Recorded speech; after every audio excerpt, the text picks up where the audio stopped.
You got some Cuban in you? You look like you got some Cuban in you, lady. No. I'm from Ohio. Oh. You want some Cuban in you, lady? No. Like I told you, I'm a lesbian on a committed journey with my life partner. Now, Mr. Rubina, about your father's welfare claim. Whatever, man.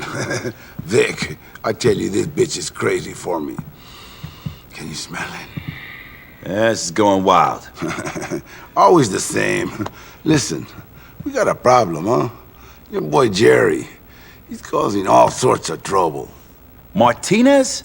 God damn it. Mr. Rubina, must I remind you I am a very busy woman? Hey, baby, mira, listen. You keep your panties on, okay? I got some serious man shit to deal with my body. Why don't you just sit down? Stay pretty. Don't worry, huh? I'll be back with some serious chorizo.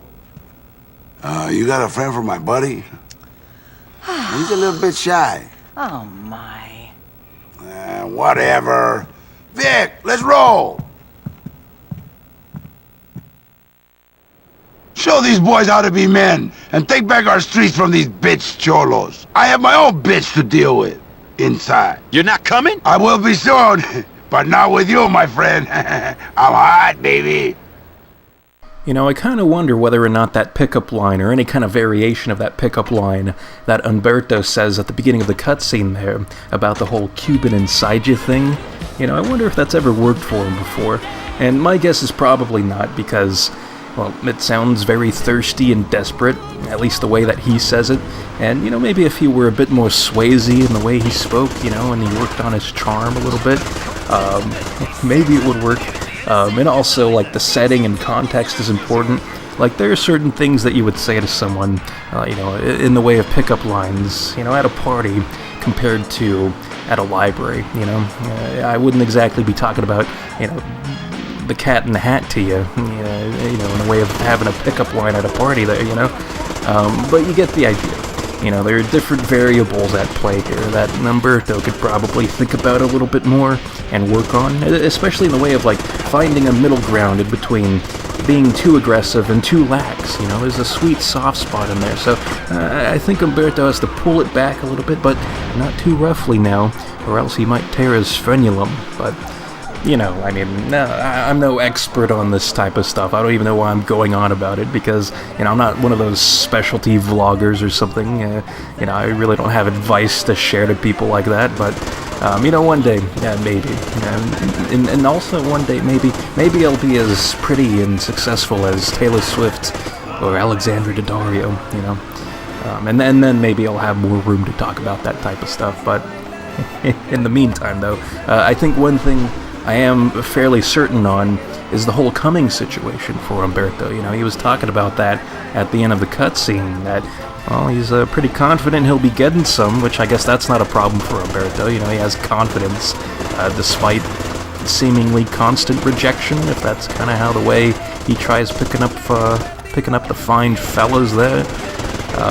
But the thing that's for certain is that there will be coming, but more so into a sock by Umberto. You know, I hate to say it, but I don't think it's going to work out between him and the lesbian welfare lady there. So, yeah, that's too bad for him, I guess. But anyway, so what we're doing during this mission is we're using these henchmen of Umberto to clear the neighborhood of Cholo troublemakers.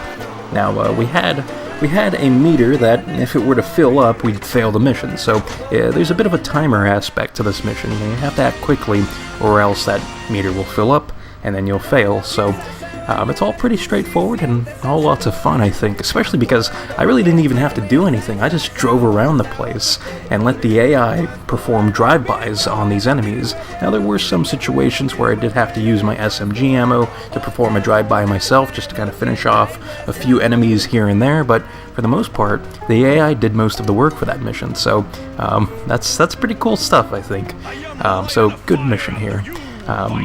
And good talk, I think, but anyways, well, at least for me. Some people probably really didn't like that, but, you know, you can't please everybody in the slacks. You just kind of gotta do you, and do what's best for yourself there. And, you know, some people are gonna like it, some people aren't going to like it, And I figure you really only have a problem if a majority of people don't like it. You know, that's when you should kind of evaluate yourself. Unless, of course, you're deliberately doing it that way to where a lot of people don't like you, and maybe to profit off of that type of stuff. You know, I don't know. More power to you, I guess, if that's how you go about doing such things. But in the next part, we'll be moving on to the next Umberto mission, which is called Poppy Don't Screech. So until then, I will see you next time.